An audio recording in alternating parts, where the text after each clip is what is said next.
I don't know. Yeah. Those were a few moving pixels I saw. 55 meters, high velocity, headshot, no serpent. Well, better luck next time. I should have been more afraid of the little pixels of movement I saw. So I sprinted to get to that spot, which is why I'm not particularly mad and don't feel like I got headshot out of nowhere. I made noise that had him pointing his gun at my spot. I think for that run I was doing too much sprinting altogether. I want more FPS. More FPS. We're bumping lighting down to that one.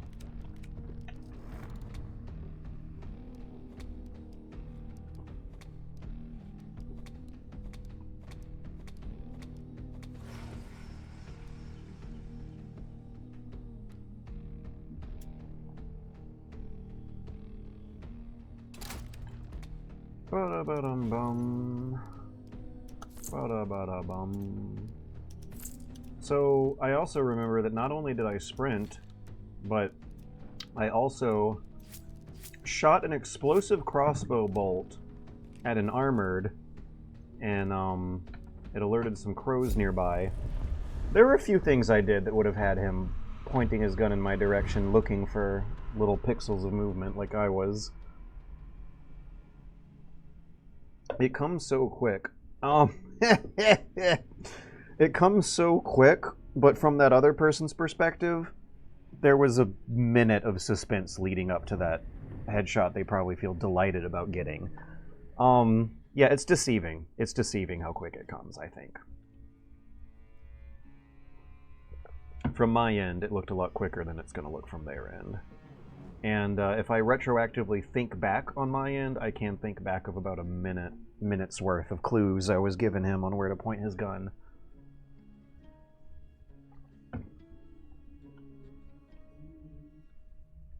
But we didn't get any good crossbow action in that time, and that's what Webb paid the 25 good bucks for.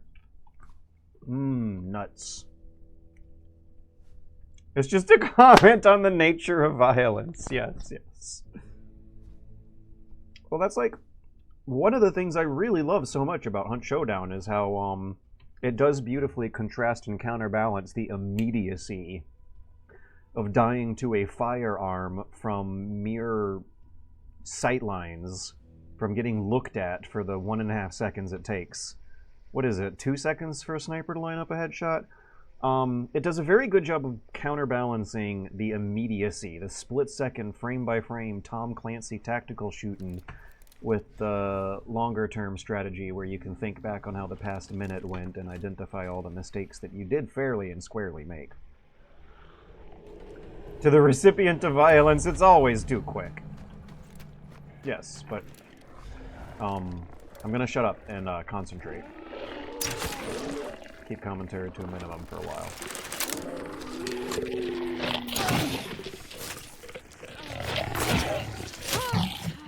Oh, come on! I'm already fucking everything up.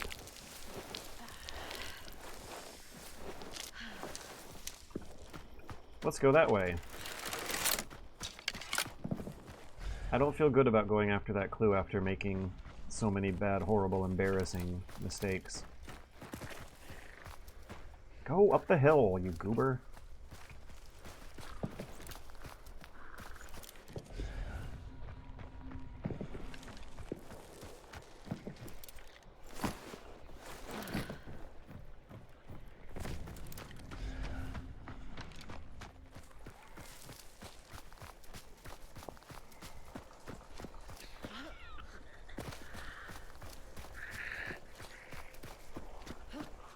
I also appreciate the entire seconds of time I have to think about it. When I was like, are those pixels moving? And my face got closer and closer to the screen. Like, I even knew I was looking at him. I didn't know that was what I was looking at, but yeah, the stealth and strategy of this game plug into those insta-kill headshots in a way that I don't find particularly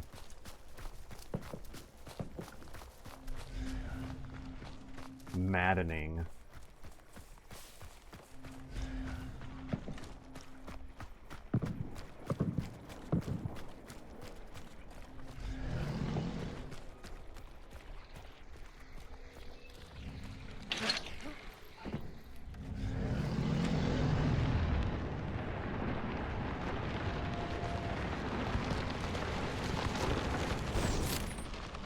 Aw. Wait, no, there was another clue right next to this one. I thought this was a double clue compound. Did I get it wrong? Did I get it super wrong?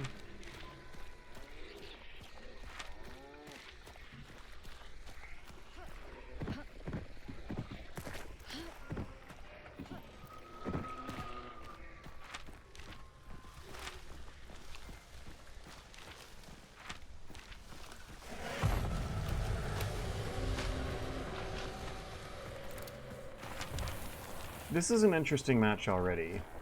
There was a gunfight far south of me.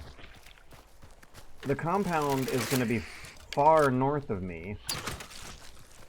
The other bounty that just triggered a banishment is far southwest of me. So the team that's having a gunfight right now is in technically my bounty's territory. 6, 7, 8, 9, 10. I'm going to intercept the PvP fighting, and I think that's actually really the strategically optimal thing to be doing in this situation anyway.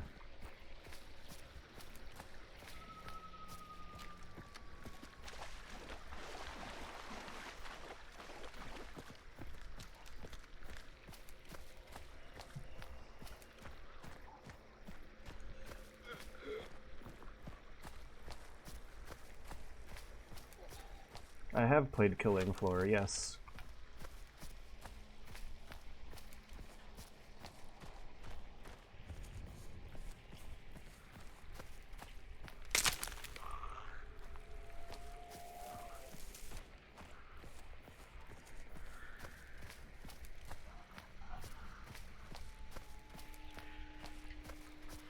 I don't remember finding near as much to think about and enjoy with Killing Floor, if that is the follow-up question.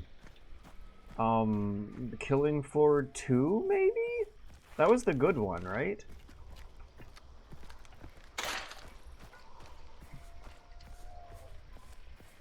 I'm gonna do a 30-second audio test in the bush here. 19. Okay, so Killing Floor, the Unreal Tournament mod, I remember thinking it was neat with how much effort they put into what, at the time, way back in like 2006, seemed like a single-player campaign. Got spun off into a multiplayer-only game. I don't know, why... Weirdly, I liked 1 over 2. Because I think when you're talking about Killer Floor, you need to clarify if you're talking about the mod or not, because the base game is also called Killing Floor.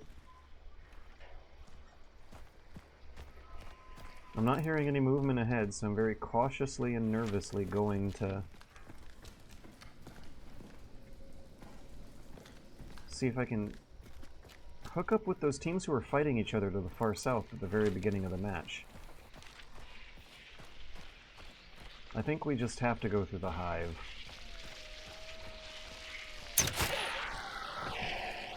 Bell. Bell. Bell.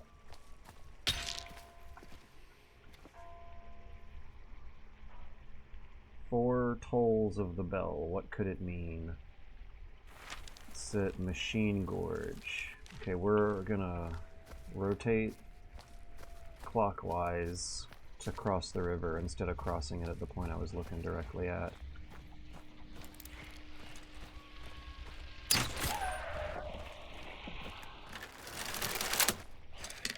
Uh-oh.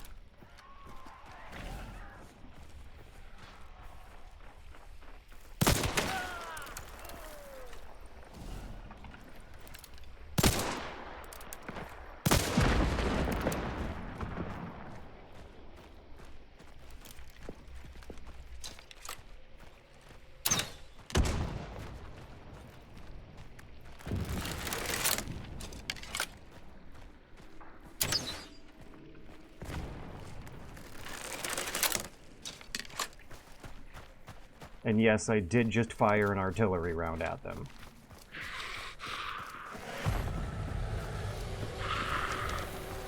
Alright, now we're running in a straight line directly to Scrapbeak to try and reverse the sandwich. Like, I did successfully pull off a sandwich reversal last match. I got a serpentine. They're chasing me. Might want to lay these traps down in my path. They're chasing me. Might want to do the vitality shot. They're chasing me.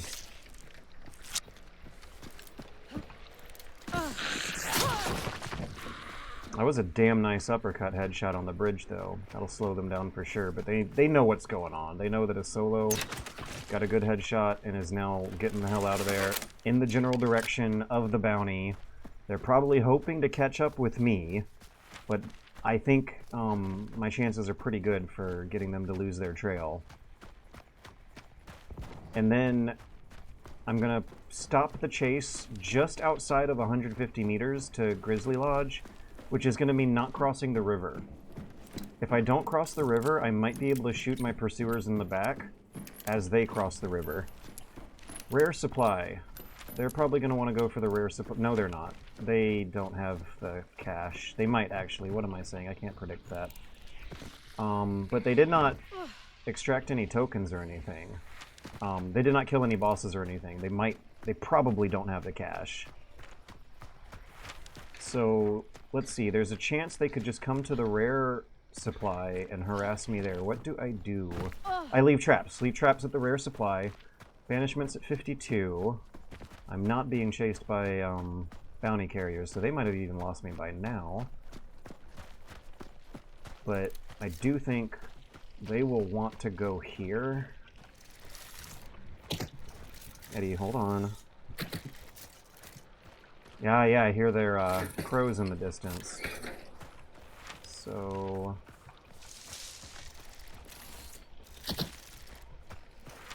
I gotta get Eddie in my lap too. There's rain and thunder and it's scaring him. I was gonna park myself 150 meters out, but the rare supply really throws a wrench. Okay, Eddie, into some of my plans here.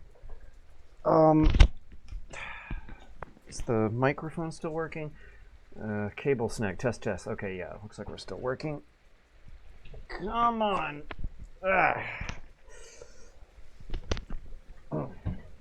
I gave him a sleeping pill, a melatonin doggy treat earlier, and it should hopefully calm him down, but the rain still scares the bejesus out of him for some reason.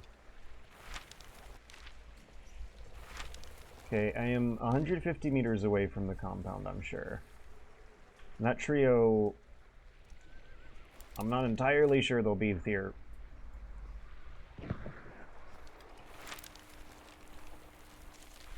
This is wonderful. Okay, so the trio chasing after me are not nearly as fast as I'm used to in duos mode. The bounty team I'm sneaking up on and keeping some distance from are getting into a fight with the other bounty team who are south of the compound. So, like a couple matches ago, they might have abandoned their token for now, leaving it open to my serpentine, my serpent. No, Tev just got one of them, at least. Jazawakis. And as this fight escalates and goes on, there will be another team who will show up to third party all of us to the west, but I know that nice and early ahead of time. It might be 5-10 minutes from now, but I know that's gonna happen if I commit to this for long enough.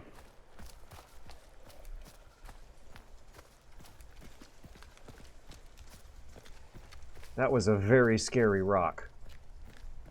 That is a... Okay, just making sure.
thought I had a grenade still.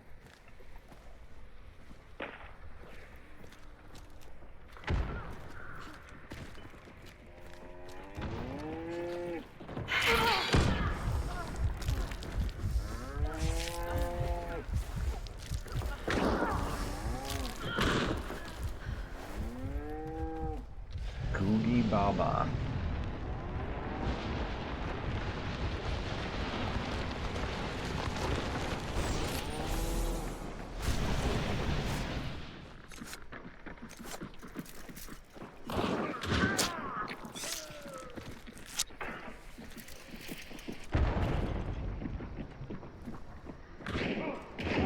Oh, this sucks. This super sucks.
Eddie just had to get out of my lap, and that was the worst possible second he could have done it.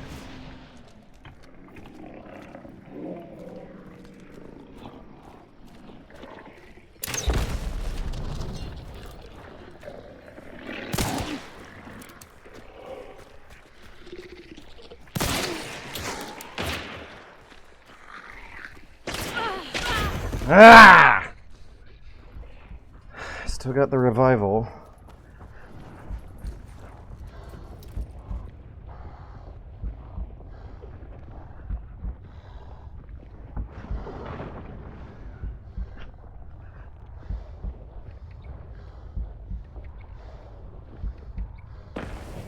Oh, come on, guys. I am clearly a solo. What trio would have played like that? Alright, back to the menu. I think I got a knife and I got an uppercut. I didn't get good crossbow kills. We still got to play another 1v3. That was very fun. I got some good kills. I got 2 good kills. And can now see pretty clearly where I made my mistake with handling the corpse camping I was trying to do on the last guy. I had the other hunters down to just 1. It was a 1v1 They necroed the guy when I was trying to push the opposing hunter, but then started hesitating when hearing the Hellhound move around. Let's give her a crossbow and use,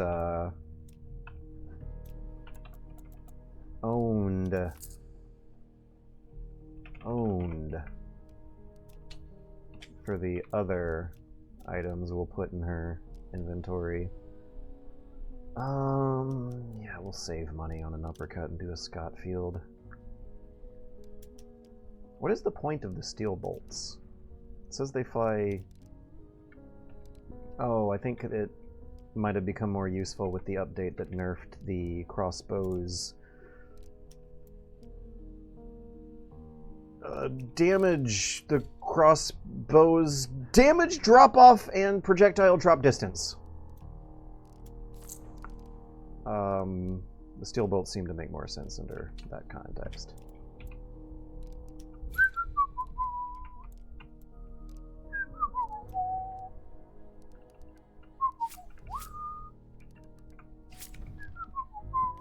Okay, we're going to do another round where we're going to seek out the PvP and play a little silly and funny.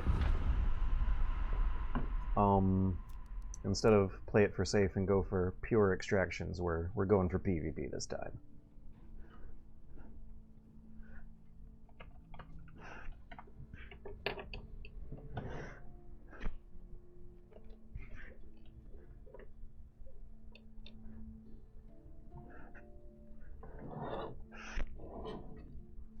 Where's that smartphone I brought out a while earlier?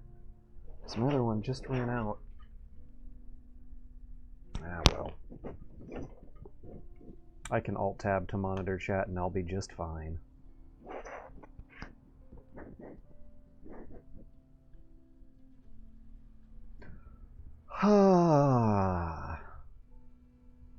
It feels so peaceful to be here playing Hunt Showdown without a care in the world.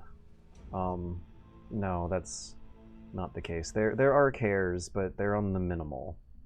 It feels so nice to be here streaming Hunt Showdown with only a minimum amount of cares in the world.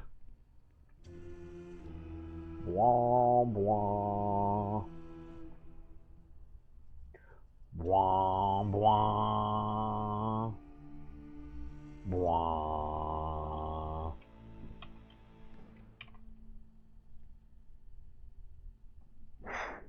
I'm very ass with the crossbow, and yet I still want to use it. Don't worry, you will get better, friend.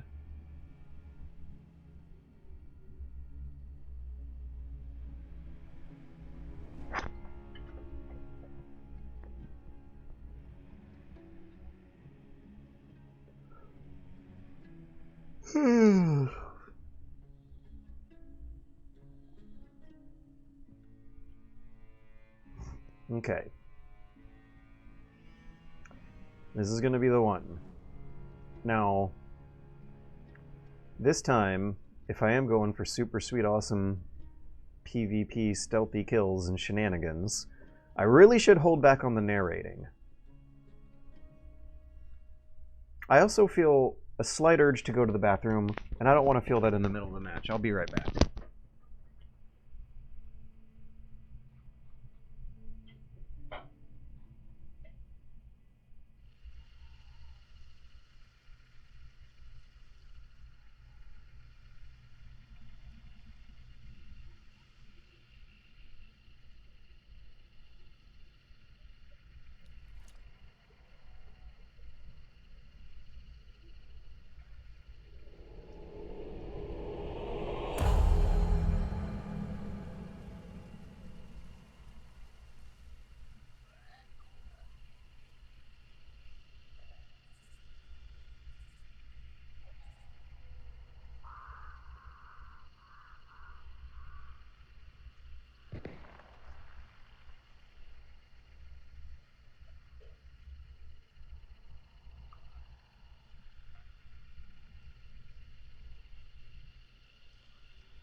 Oh my goodness, did I miss any of this? How much of this did I miss?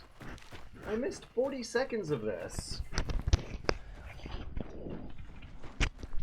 Yeah. Ah! Ah! Ah! Ah!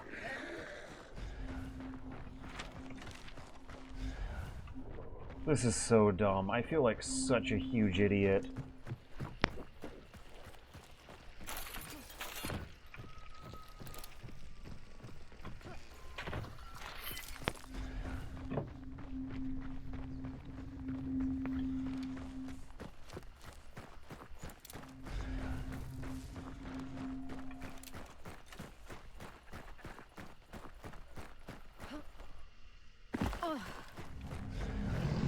Lag, I'm getting lagged.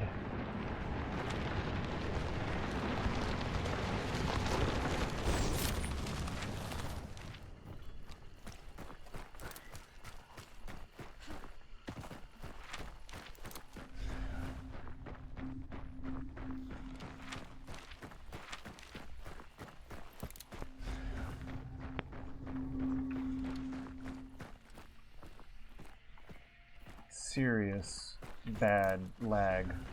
Like it's like I bumped the options back up.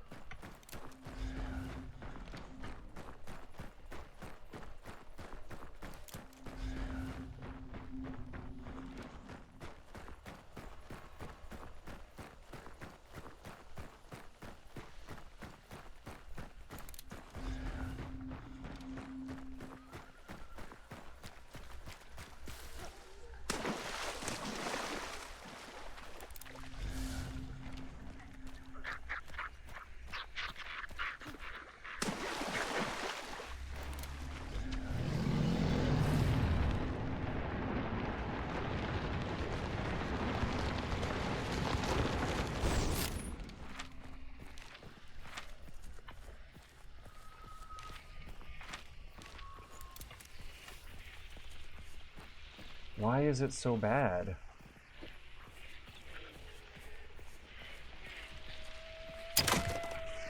It's messing my shots up.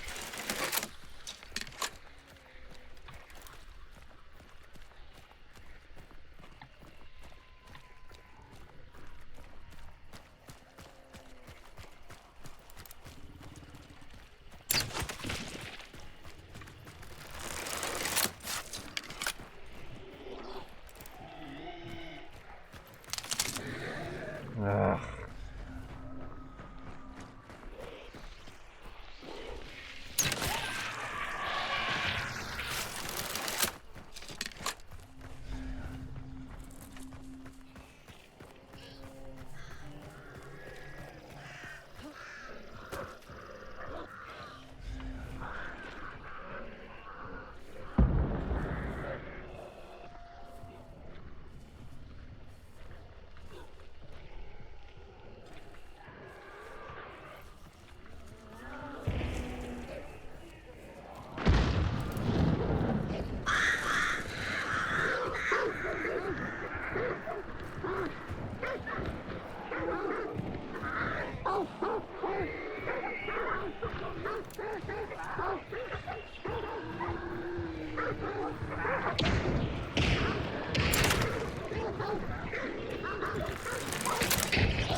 My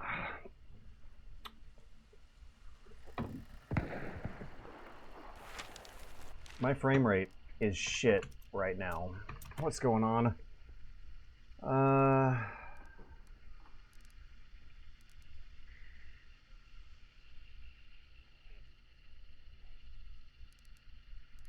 don't know what it could be.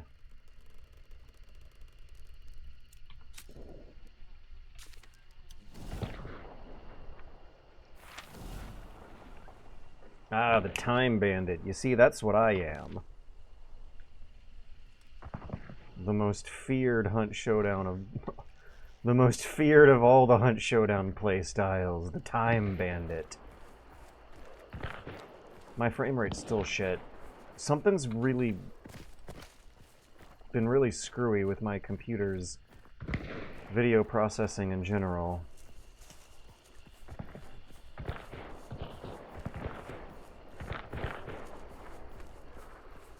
I started noticing it when watching the video of me giving a public comment at a city hall meeting.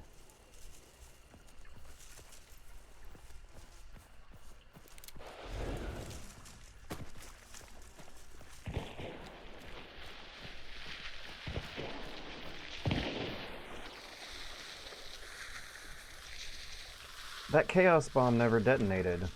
That's my Chaos Bomb. An old Chaos Bomb I threw a year ago. I guess it's been scaring everyone away from going in this direction ever since. Can I see it?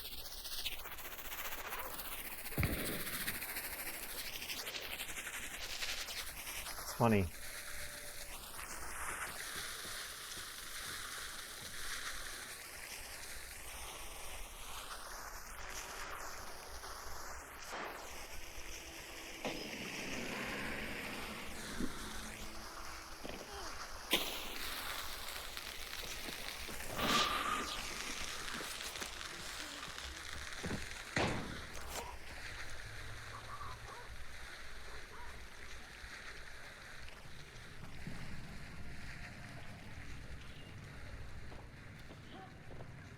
Ah, finally I get 60 frames per second again.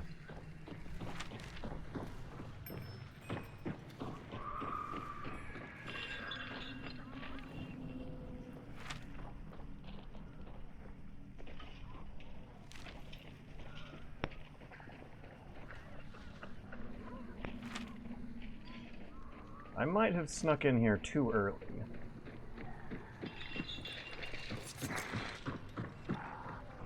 Just a smidge too early or so.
Whew.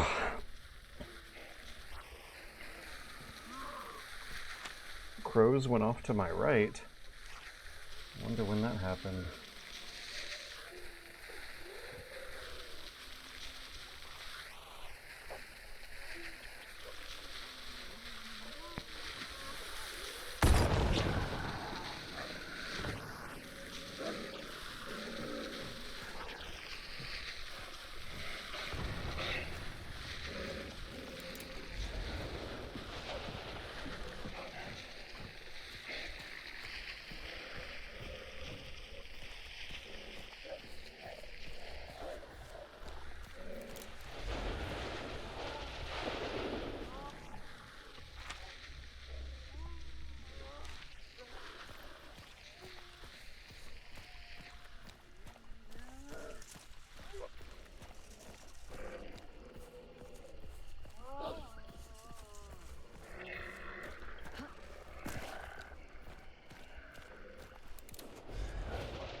Crows went off to my left. I think it was the bounty carriers to the left, the rare supply team.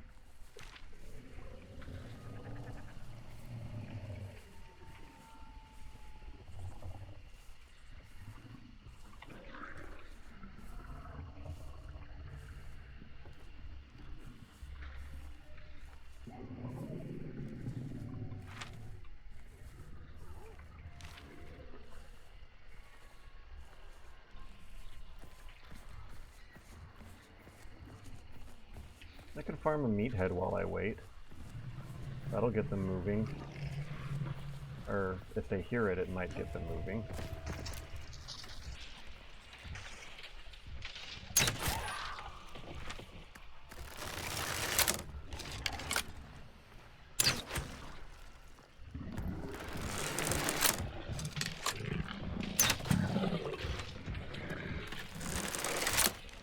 Ah, rare supply team is coming. That did get them moving.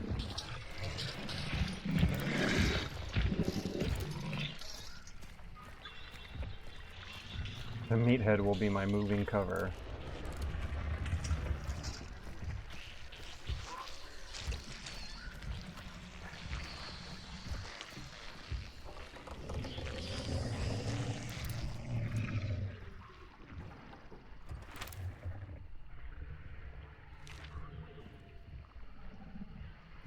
We're getting closer.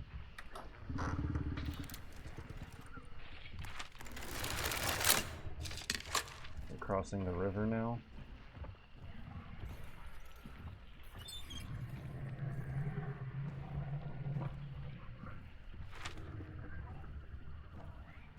I'm gonna try to get them out this window. No, I'm not. I'm gonna try to get them through this little crack. Better than the window. They will have scanned me in that window for sure.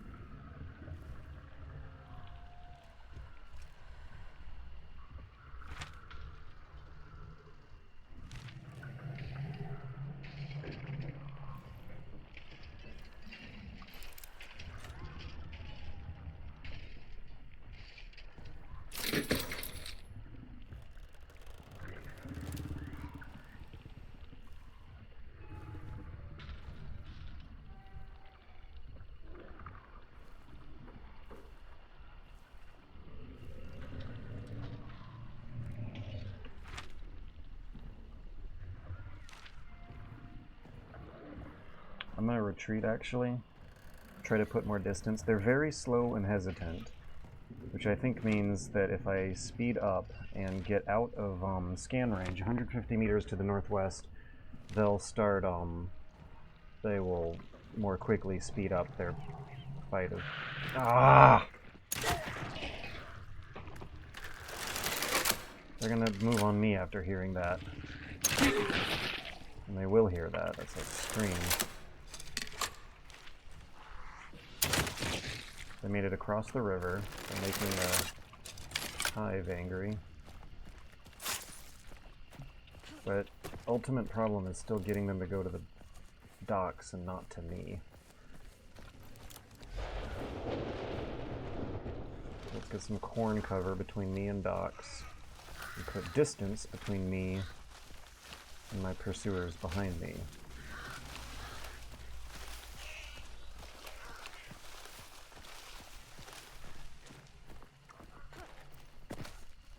Oh great, drones. And by that I mean my own.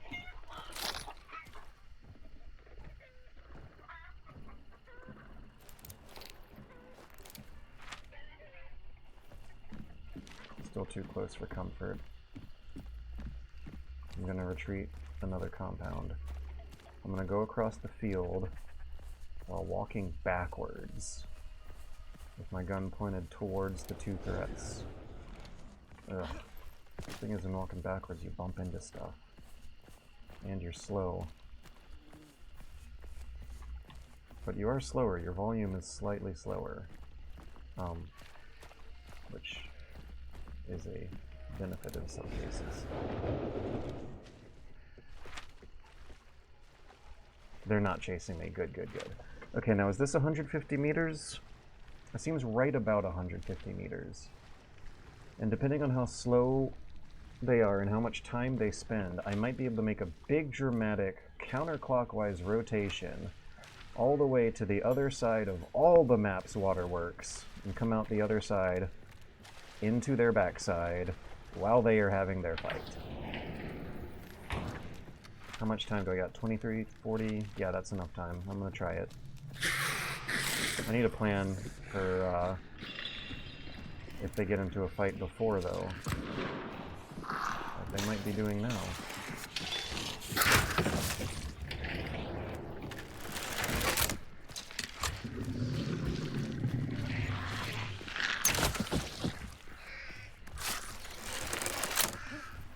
They're gonna hear these zombies, but once I get across the river, I'm gonna want to pay extra special attention to not alerting anyone. Where are they on the map? It's weird. This is weird. I gotta change plans. Maybe I can just keep backpedaling and get a view of both of them in the sight lines of my pistol. What's the drop range on this? 65 meters. Not great. Not great. What's the drop range on my steel bolts? 35 meters. Not great either. It's better than 30. No. Are they getting close? No, they're still having their showdown. Okay. So maybe I should be up there. I'm gonna have to aim high, let the bullets drop. I don't know if I'm gonna be able to use crossbow from up there.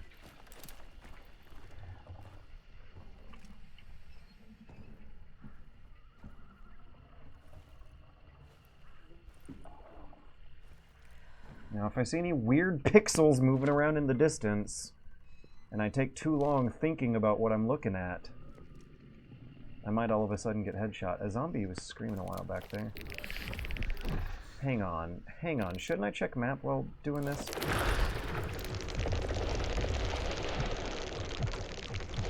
How much flying can I do? Oh, I can fly while checking map!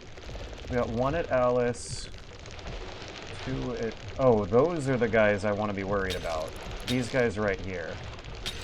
Okay, we're going to be avoiding them while trying to lure them into each other, but first priority now is actually to get out of here. Let me leave a marker for my beetle instead of flying back to myself. Pro tip learned after so many hundreds of hours. Use pings to remind your own self of your own things. Don't have the time to say that more elegantly.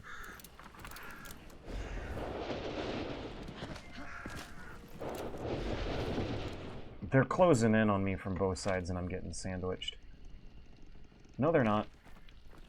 I have a little bit of wiggle room, more than I thought I did. Hey, I can give them fire too. And use that to hide my water step. Hide my water step.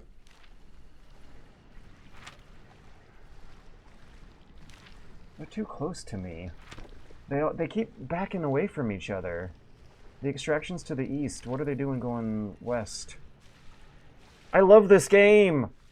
I swear, this is like the fucking chess of first-person shooters. Did you hear what I just said? Like, you gotta think about so much shit while also doing the Tom Clancy stuff. Alright, let's go faster a bit. Let's get away from this lightning to my backside. Didn't get a good read on either lightnings.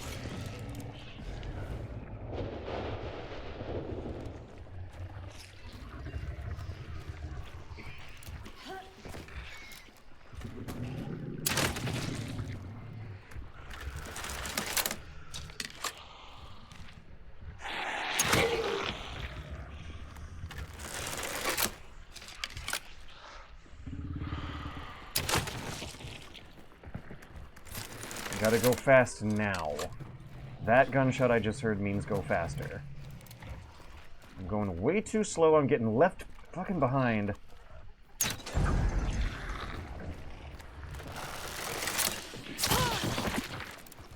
Over-reliance on stealth at some point kicks in.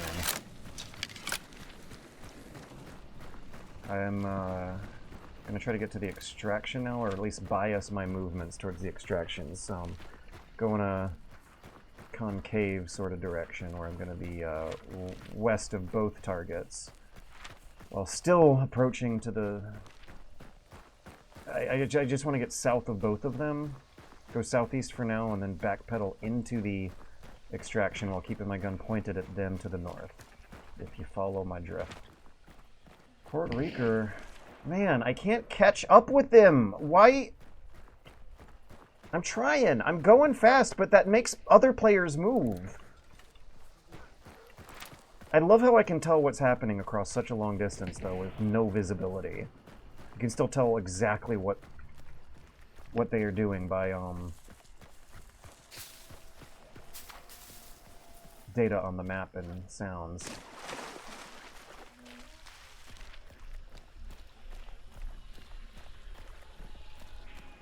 Fucking Hive. How are they not alerting this Hive who's right in front of me? That's how. Okay.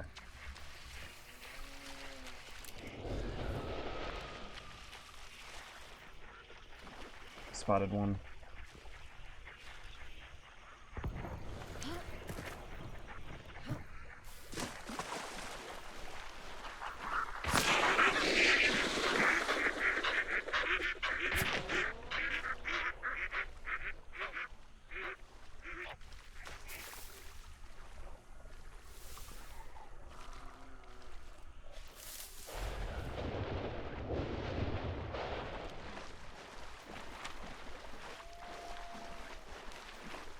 I'm trying to inch my way to the extraction before both teams do.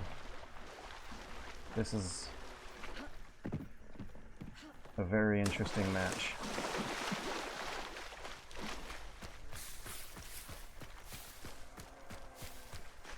Look at me turn this water and this swamp to my advantage. Micro cover works. Holy moly, are they actually just gonna extract out of here scot-free? I don't think they can hold it for 30 seconds without taking fire from either me or the other team.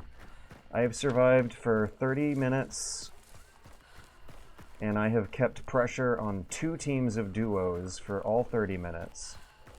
I don't even think I got kills, but I can tell they're running away from me, they're reacting to me, they're slowing down for me. Do I got it? Ah!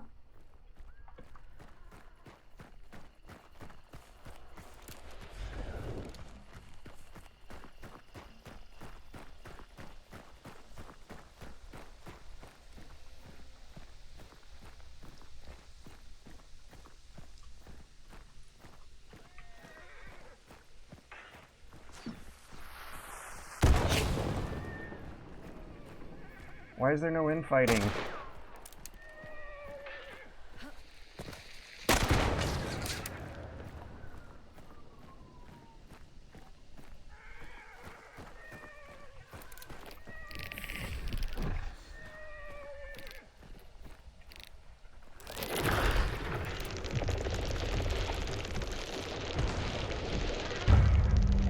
Come on.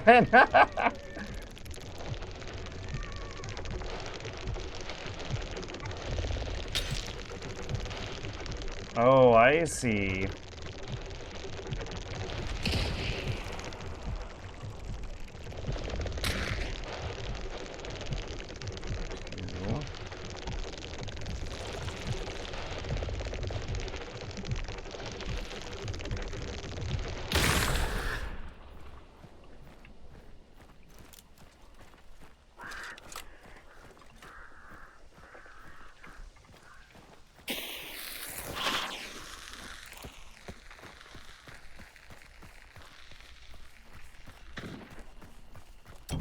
I said I was going to try to focus on the fun of getting kills in PvP instead of extracting, but you know what?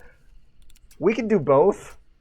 We can get some silly fun kills and stalk players for tens of minutes.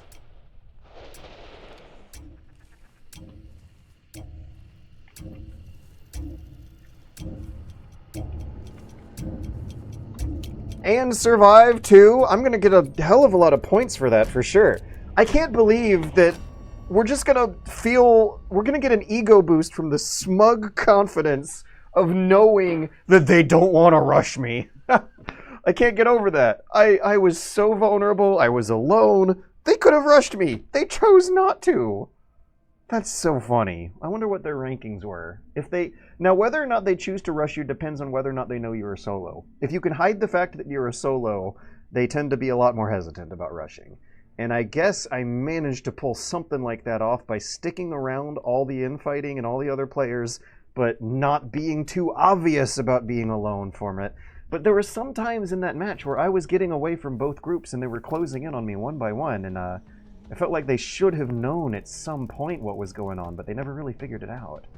In any case, I did get 2 kills, and one of those was so good. It was so funny. 29, 22, 604. In this match, it lasted so long.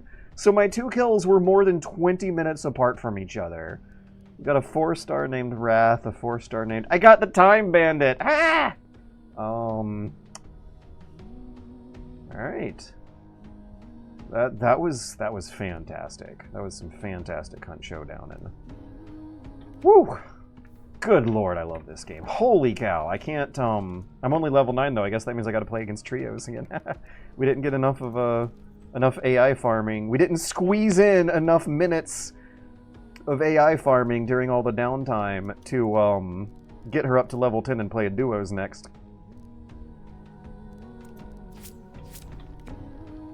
I also... Were either of those kills crossbow kills? In any case... Let's give her Bolt Thrower. I was missing Bolt Thrower for that round. Ah! We're 1 point short. Can we sacrifice something? I don't know. I don't want to sacrifice. Can we give her the traps and the decoys? Magpie is very important. And Poacher is going to be important. Whispersmith will be important too, but I think Poacher will be more important for now. I think I got time for one more. And I just want to point out that these have all been very good rounds so far. I have had a very minimal amount of bad rounds where I just got unexpectedly killed.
I have that Tiny Tim song, "Living in the Sunlight, Laughing in the Moonlight." Living in the sunlight, laughing in the sunshine, stuck in my head right now.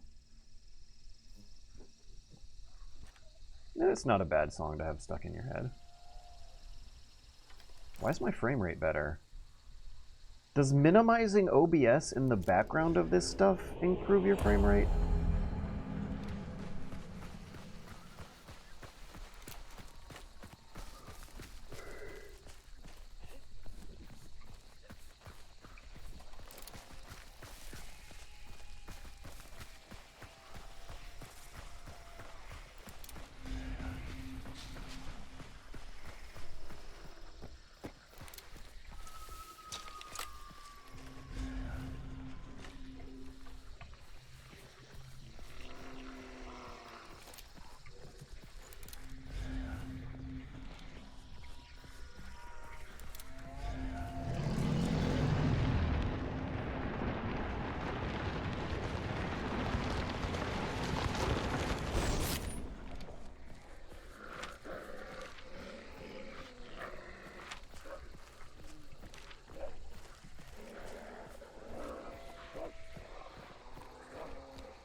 I'm hunting them.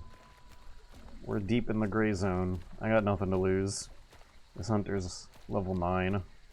I got Necro.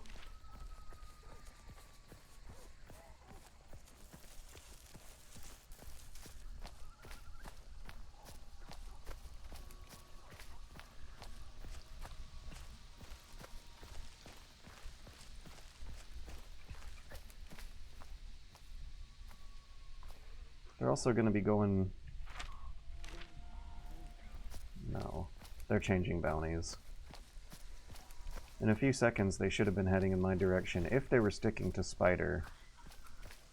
But I think they have changed to Assassin after realizing what a long journey it will be.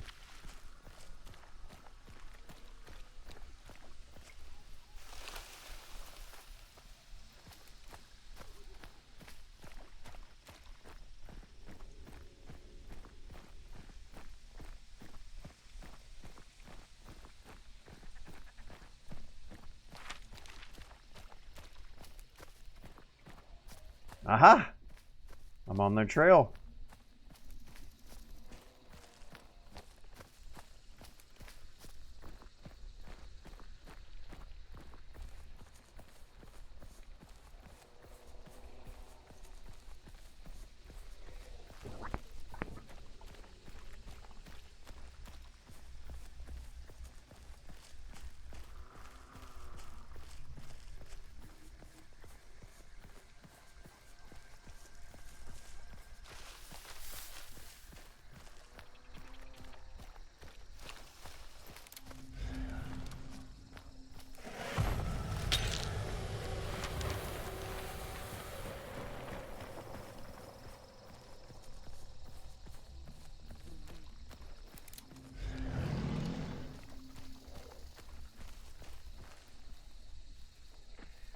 They're still here.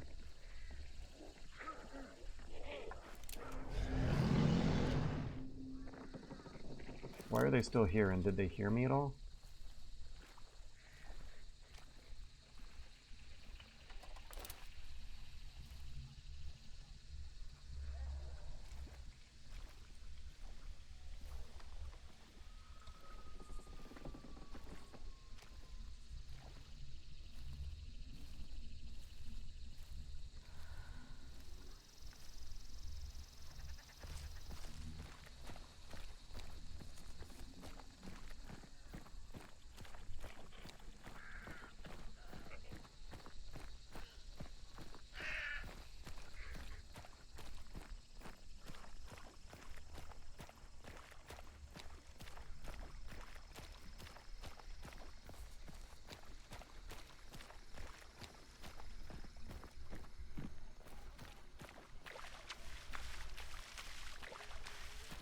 Who was in there fighting that armored, and why? Why did they not move? I can only assume they did not move because they heard me, but that seems unlikely. I've been going very slow, sticking to heavy cover up until now when rotating around the building with my gun trained on that window. I thought I heard ladder. I thought I heard someone climbing a ladder, which means that that window is what I would want to point at. I also heard someone, I confirm heard, I'm sure I heard someone fighting an armored, and that's just weird. Fighting an armored and then slowing down, not fighting an armored and then moving on with their lives. They fought the armor and then hid in a spot and waited like they're gonna camp someone. We're going to Lawson Station while assuming that there's a team who is assuming they're being pinned in this house. They're not being pinned. How have they not taken any peeks at me and looked at my solo ass? Gonna move to this clue here, and I'm curious to see if they've already grabbed it or not. I think I'm allowed to sprint. There's a lot of cover between me and that house now. Clue's blue. Fuck me!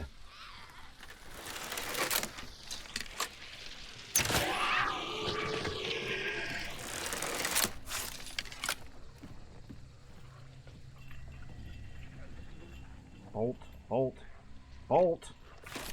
Thank you. They did not get this clue. They're pinned down in Blanc. Get this other clue and then get to the boss. And, ooh, that Romero's tempting, but we have a $25 request for crossbow.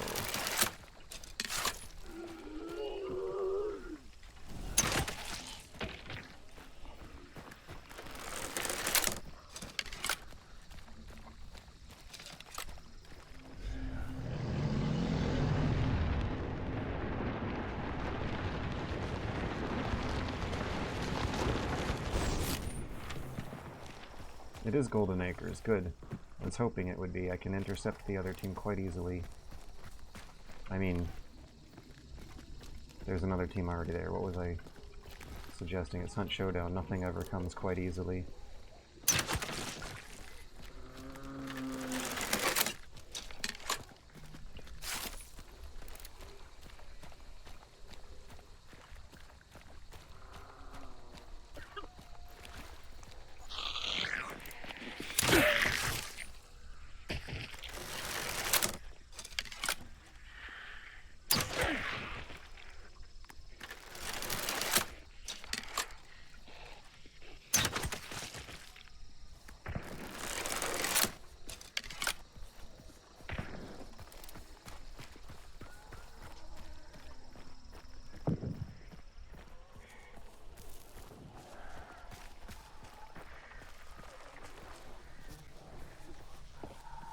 Hey! The silencer around here. I don't think they know about me. I think they shot at the boss compound. Ha!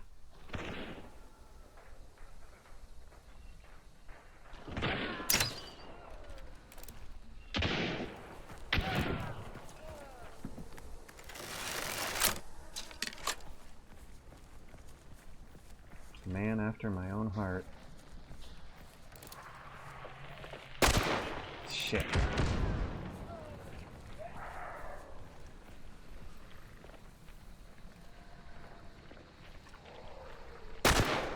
Shit.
Why would you want off Mr. Weedman's wild ride?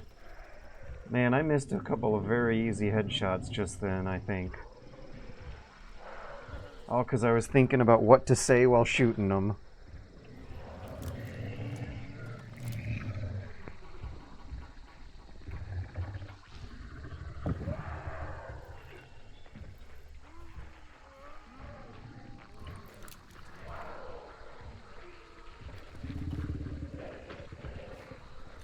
It's gonna get crazy.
Ah!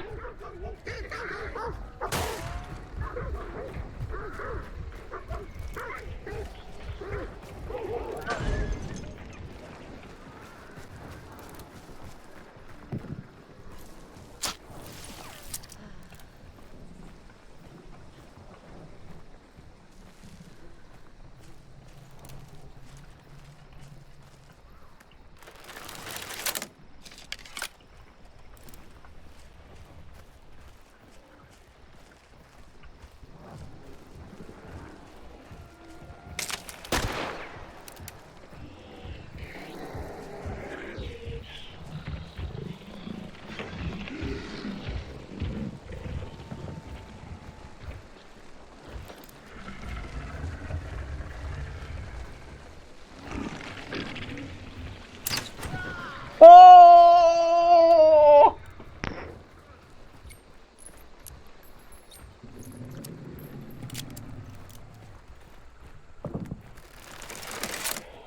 Was that a crossbow kill?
Utterly delightful. Utterly delightful.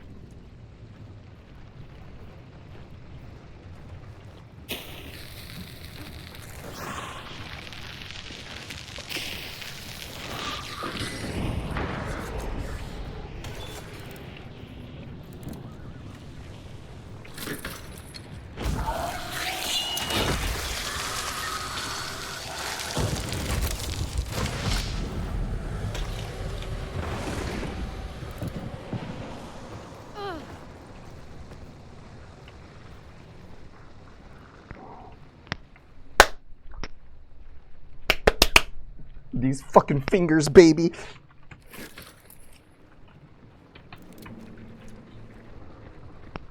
Let me get on that wood. Fool them into thinking I'm in the house.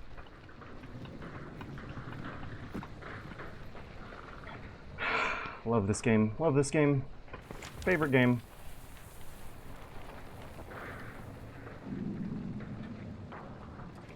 Oh, where's the other team doing? Nice. Don't gotta worry about it.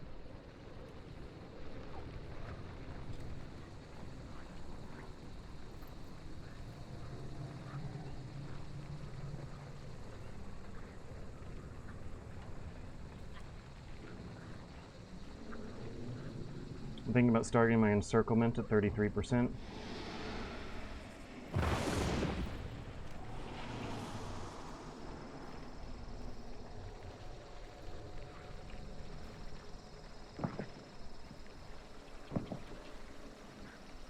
If I get in the wood, my accidental wood steps might fool them into making some more vulnerable moves.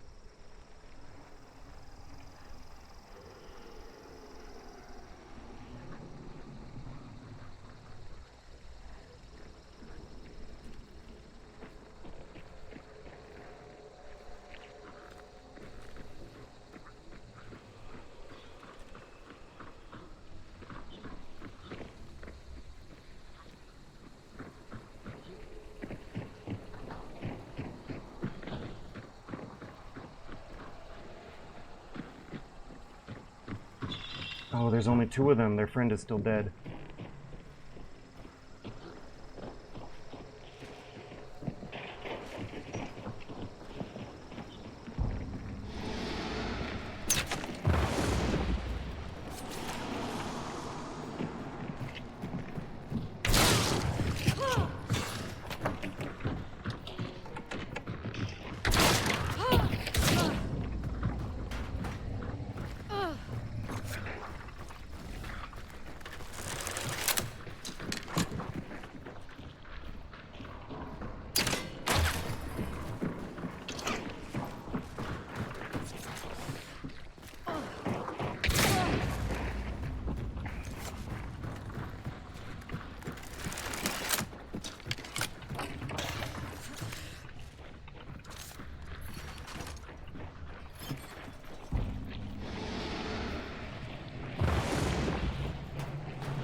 Fucking hell!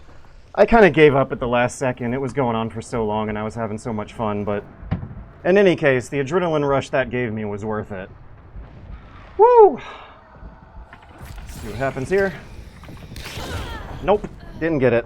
Alright, well, back to the menu. That was wild. I guess I should have kept giving them the dance instead of going for that knife kill at the end, but it was such a fun dance on the way there, and I don't know, I kind of wanted to let them have it. What a game, what a game. I gotta go to the bathroom. I'll be right back one last time, and then I'll stick around for some chit-chat before wrapping up the stream.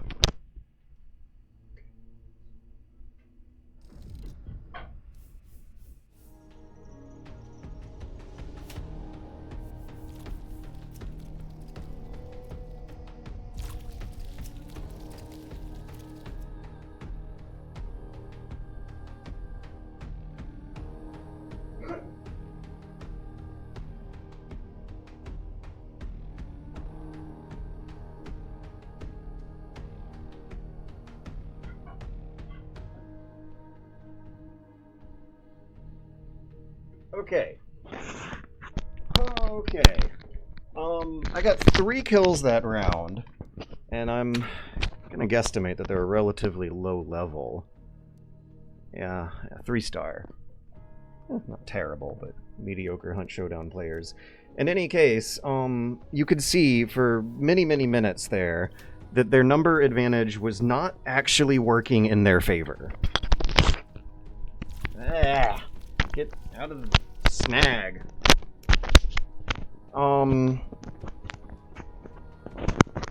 Trios are slower and louder, I feel, borderline by necessity. Because if they go faster. They're going to be spread out to the point where the cohesion of the formation won't work. And yeah, when you get attacked by an enemy, you want a buddy to help you, right?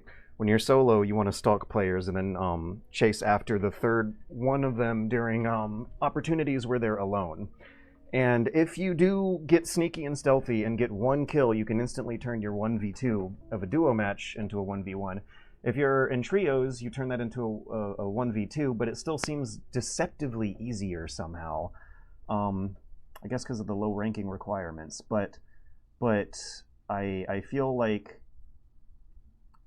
even though it's theoretically possible for a trio to be quieter, to still be quiet and have every single person in the whole trio diligently avoid every single noise trap for the whole match, I feel like if MIT did a study, if scientists studied how loud trios in Hunt Showdown were, they would conclusively determine that barring all other factors, trios should be louder than duos, right? So with trios, the speed that your team moves through the map is kind of sort of tied to the closest member of the trio. Once one person in the trio goes down, it really slows down the speed and movement of the whole group in a way that I don't think is quite as big a handicap with duos. I've gotten chased to the edge of the map by a duo's partner sometimes when they're absolutely sure that they're the last two people left in the server. But I've never quite seen that happen with the trio before.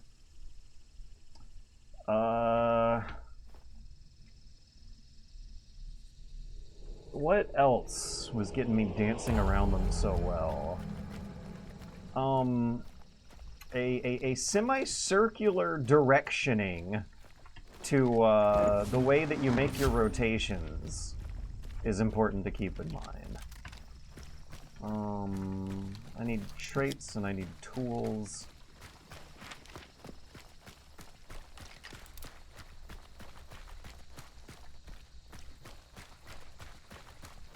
Oh, I think we're also generally aware of the left peeking thing in this chat, right? Where if you have the cover on your left instead of your right, you're slightly less exposed.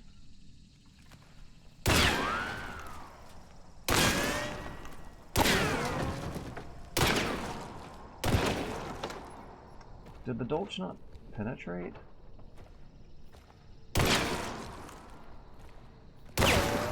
I thought the Dolch was supposed to have highly penetrating rounds.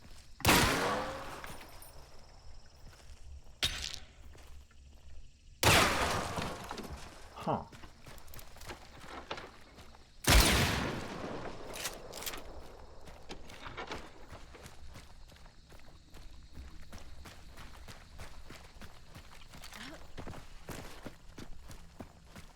What am I doing here? I was planning on just shooting the shit while talking about Hunt Showdown and how I don't know if McCree and Webb are still watching, but I had a ton of fun. Whatever if you hooked me up to a fun measuring device, the dopamine, whatever scores it was registering for dopamine and serotonin would have to be pretty big for that one. Only one? Oh, there we go. The fire's the real damage. I would hope that all of the genuine real fun that was being had for that stream was visible. And yet, when talking to other Hunt Showdown fans, I get the vibe I'm playing a different game or something than them. I hear a lot of complaining about the RNG value of shotgun blasts, which do not strike me as particularly randomizable. I hear a lot of complaining about RNG random elements in the game design general, but they seem like you can measure, you can account for them, counterbalance them, mitigate them. In any classic game design where random element is at play, like once there's some mutual establishment between players that this is something that needs to be worried about. It's something that you can plan around, and suddenly the randomness doesn't seem so random anymore. I don't feel like I get screwed by the randomness. I'm not feeling like I'm getting, like if I get screwed by a random element, I generally tend to acknowledge that the weakness of my own long-term strategic plan that did not account for stumbling into bad luck as one can do. There's token here, but maybe because they've been wired to modern gaming discourse, negative aspects are amplified. I do believe that, yeah, that almost goes without saying. But also, Hunt Showdown is designed to frustrate, especially. I don't know how good of a vocabulary we still have to work with this stuff, because Hunt Showdown, it's a high-risk, high-reward game. It's a high-friction game. Sometimes, you know, when you've played games your whole life for 30-odd years, you want a high-friction experience. You want to feel it. Every little molecule of contact between these fingers and these controls and these eyes and these ears and the output that we're getting from it has higher friction. I think that might lend itself to a more sensually intense reaction to problems and unexpected outcomes, which certainly happen, but yeah, the comments about this being a garbage game by lazy developers who deserve to have their most hardcore fans jump ship for hunger. Right. Like, that's the thing. I don't know if a smaller game with way more of a budget to work with less of a team who don't seem to have that much of a grasp on how to professionally market and promote their game can really stack up to this. The management is bad, the menus are bad, the monetization model is sketchy, the optimization is sketchy, the engine, the coding behind the game is bad. But like the game design, the brass tacks of what you were actually interfacing with as a human being going through life is really beautiful and good and fine. The current state of the game even is fine. What are the complaints? I think friction is needed. A game that is a power fantasy feels good sometimes, but too many games are that. The MGS board game does have a bit of RNG, but it's trying to replicate a digital stealth game in physical form. I don't remember Metal Gear Solid 1. I don't think Metal Gear Solid was too big on the dynamics of planning for bad luck and accounting for bad luck, which is where the strategic dimension of Hunt Showdown's gameplay come into play. Okay, I just streamed for 4 hours, and yeah, of all the bad luck that happened, like there are some things that I think I've developed a playstyle that avoid entirely that cause so much frustration with other fans. One of which being the sniper headshots. The one time I did get headshot, I knew what was going on. I saw it coming a minute ahead of time. I even noticed and correctly acknowledged that I had an opportunity to headshot them back at some point. It was when there was a little 3 blob pixel moving through the bushes, and it was after I had blown up a huge explosion in a house and also sprinted in a straight line towards the fuzzy little pixels in the grass that headshot me. There is a method to the madness here, and